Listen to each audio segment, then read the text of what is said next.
আসসালামু আলাইকুম রহমতুল্লাহ আলহামদুলিল্লাহ ওয়াহদা ওয়াসসালাতু ওয়াসসালামু আলা মান লা নাবিয়্যা বা'দা আম্মা বাদ আউযু বিল্লাহি মিনাশ শাইতানির রাজিম বিসমিল্লাহির রহমানির রহিম। সম্মানিত দিনদার ভাই বন্ধুরা, দেশ এবং দেশের বাহির থেকে যারা এই ভিডিওটি দেখতেছেন সবাইকে অত্যন্ত চমৎকার গুরুত্বপূর্ণ ভিডিওতে স্বাগতম। আপনারা অনেকেই জানতে চেয়েছিলেন স্যার, অন্ডকোষ ঝুলে গিয়েছে, অন্ডকোষ নিজের দিকে নেমে গিয়েছে, এই সমস্যাটা কিভাবে একটা প্রাকৃতিক সমাধান পেতে পারি এবং সত্যিকার অর্থে এটা কোনো রোগ কিনা।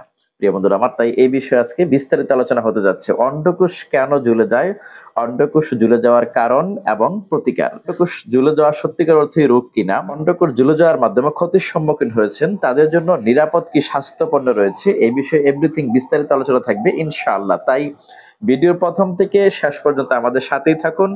আপনি সুনিশ্চিত ভাবে অন্ডকোষ ঝুলে যাওয়ার একটা অথেন্টিক ব্যাখ্যা ইনশাআল্লাহ পেতে যাচ্ছেন এইখান থেকে। ক্লিয়ারলি কথা হচ্ছে, অন্ডকোষ ঝুলে যাওয়া এটা মূলত কোনো ধরনের রোগ নয়। সাধারণত অন্ডকোষ ঝুলে যায় শারীরিক তাপমাত্রার কারণে। যদি আমি বিষয়টা আপনাদেরকে একটু ব্যাখ্যা করি, সকলেই জানি দেহের স্বাভাবিক তাপমাত্রা 98 ডিগ্রি ফরেনহাইট এটা থেকে থাকে। যদি এর চাইতে বেশি হয়ে যায় তাহলে শরীরে উত্তাপ ছড়িয়ে পড়ে, যেটাকে আমরা বলে থাকি জ্বর। এবং সেই সাথে দেহে যদি স্বাভাবিকের তুলনায় তাপমাত্রা কমে আসে তখন দেহ শীতল বা ঠান্ডা হয়ে যাবে। এই প্রক্রিয়াটি কিন্তু আমাদের দেহের স্বাভাবিক নরমাল বিষয়। এখন যদি আপনার দেহের তাপমাত্রা অস্বাভাবিকভাবে বেড়ে যায় তাহলে কি হবে এটা কি জানেন? আপনার অর্গানগুলো ড্যামেজ হয়ে যেতে পারে। অনুরূপভাবে আবার অস্বাভাবিকভাবে যদি আপনার দেহের তাপমাত্রা কমে যায় তাহলে দেহের রক্ত জমাট বেঁধে মানুষ মারা যাবে। এটা কিন্তু নরমাল একটা প্রসেস।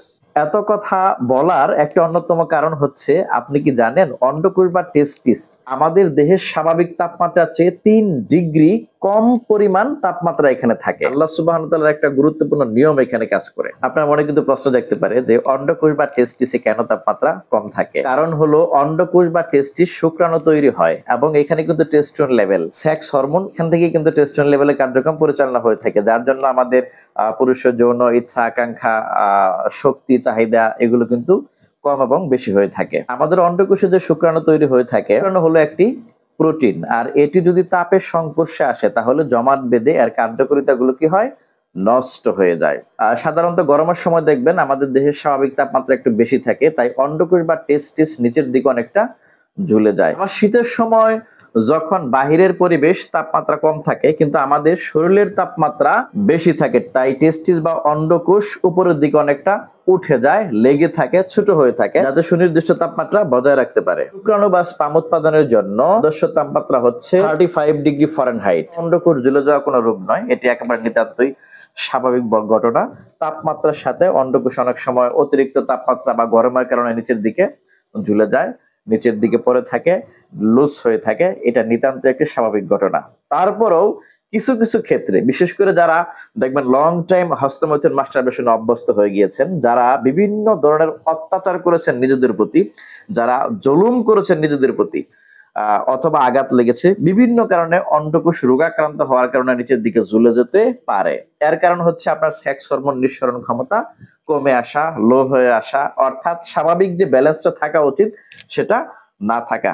যখন এরকম হয় তখন দেখবেন পুরুষাঙ্গ আগের মতো স্ট্রং হচ্ছে না, শক্ত হচ্ছে না, তুলার মতো নরম থাকতেছে। আপনি সহবাসের ক্ষেত্রে প্রাথমিকভাবে হালকা একটু শক্ত হলো, আবার পুনরায় নিস্তেজ বা নেতিয়ে যাচ্ছে, যেটাকে বলা হয় সেকেন্ডারি লেভেলের ইরেকটাইল ডিসফাংশন। এই সমস্যাগুলো যাদের হয় তাদের জন্য প্রয়োজন হচ্ছে আপনার পুনরায় আবারও টেস্টোস্টেরন লেভেল ডেভেলপ করা, বৃদ্ধি করা, অন্ডকোষের যত্ন নেওয়া, এখানে যেন কোনো আঘাত না লাগে, যথেষ্ট পরিমাণে সেফ থাকে, নির্দিষ্ট তাপমাত্রা থাকে, অতিরিক্ত তাপের কাজ যদি করে থাকেন সেগুলো এড়িয়ে চলা, এবং ঢিলেঢালা জাঙ্গিয়া বা কাপড় চোপড় পরা, এখানে যেন প্রেসার ক্রিয়েট না হয়, এবং সেই সাথে হাঁটুর উপরে ল্যাপটপ রেখে যেন কোনো কার্যক্রম না করা হয়, অথবা আপনার প্যান্টের সাইড পকেটে যেন আপনার সেল ফোনটি না রাখা হয়, আপনার অ্যান্ড্রয়েড ফোনটি যেন না রাখা হয়। এরকম ধরনের কোনো ডিভাইস যেন অন্ডকোষের আশেপাশে না থাকে। এই বিষয়গুলো থেকে আপনাকে কি করতে হবে, সতর্ক থাকতে হবে ইনশাআল্লাহ। এবং সেই সাথে টেস্টোস্টেরন লেভেল ডেভেলপ করার জন্য, সাঙ্গ শক্ত, মজবুত এবং দৃঢ় রাখার জন্য পেনিসের যে পেনাইল টিস্যুগুলো রয়েছে, অন্ডকোষের যে অর্গানগুলো রয়েছে, যে নার্ভগুলো রয়েছে, এগুলোতে যথাযথ ব্লাড সার্কুলেশন বাড়িয়ে অন্ডকোষকে যথাযথ পর্যায়ে নিয়ে আসার জন্য, যৌন শক্তি এবং সামর্থ্য ডেভেলপ করার জন্য আমাদের অত্যন্ত গুরুত্বপূর্ণ একটি প্রোডাক্ট রয়েছে, আমি আপনাদেরকে দেখাচ্ছি, গার্লিক প্লাস বা রসুনের হালুয়া। প্রিয় বন্ধুরা আমার, এটা নিয়ে আসলে বিশাল কিছু বলার মতো অবকাশ নেই। রসুনের হালুয়া সম্পর্কে বিস্তারিত জানতে ভিডিওর ডেসক্রিপশনে আমি তথ্য দিয়ে রাখবো, সেখানে দেখে নিতে পারবেন। আল্লাহ সুবহানাহু ওয়া তাআলার পক্ষ থেকে এটা আমাদের জন্য একটি অশেষ নেয়ামত। রসুনের ভিতরে আল্লাহ সুবহানাহু ওয়া তাআলা এত পরিমাণ পুষ্টি উপাদান রেখেছেন যা বলে শেষ করা যাবে না। এটাকে ক্যান্সার প্রতিরোধক হিসেবেও কাজ করে থাকে, পুরুষের প্রজনন সক্ষমতা বাড়ায়, টেস্টোস্টেরন লেভেল ডেভেলপ করে থাকে, পেনিসেপানিয়া টিস্যুগুলোতে ব্লাড সার্কুলেশন বাড়ায়, পুরুষাঙ্গ শক্ত, মজবুত এবং দৃঢ় রাখে, একাধিকবার সহবাস করার জন্য সক্ষম করে তোলে। এটা অত্যন্ত স্ট্রং লেভেলের একটি প্রোডাক্ট। যারা অবিবাহিত রয়েছে তারা খুব অল্প পরিমাণে খাবেন, আর যারা বিবাহিত রয়েছেন তারা 1 চামচের উপরে খেতে যাবেন না। এটা অত্যন্ত স্ট্রং লেভেলের একটা প্রোডাক্ট। আমার যাদের নরমালি অন্ডকোষ ঝুলে রয়েছে তাদের কিন্তু এটা খাওয়ার কোনো প্রয়োজন নেই, একেবারেই প্রয়োজন নেই, এটা খাবেন না।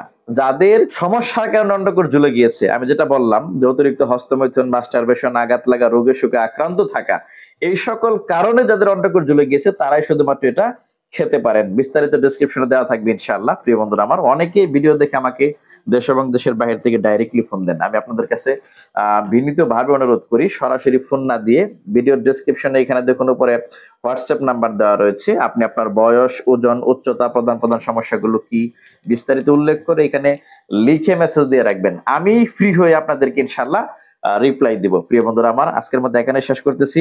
ছোট্ট এই ভিডিওগুলো দেওয়ার মাধ্যমে যদি আপনাদের সত্যিকার অর্থেই কল্যাণকর সেবা করতে পারি, অবশ্যই ভিডিওটি লাইক, কমেন্ট এবং শেয়ার করে দিবেন, পাশে থাকবেন। এই শুভকামনা এখানেই বিদায়। আল্লাহ হাফেজ। আসসালামু আলাইকুম ওয়া রাহমাতুল্লাহ।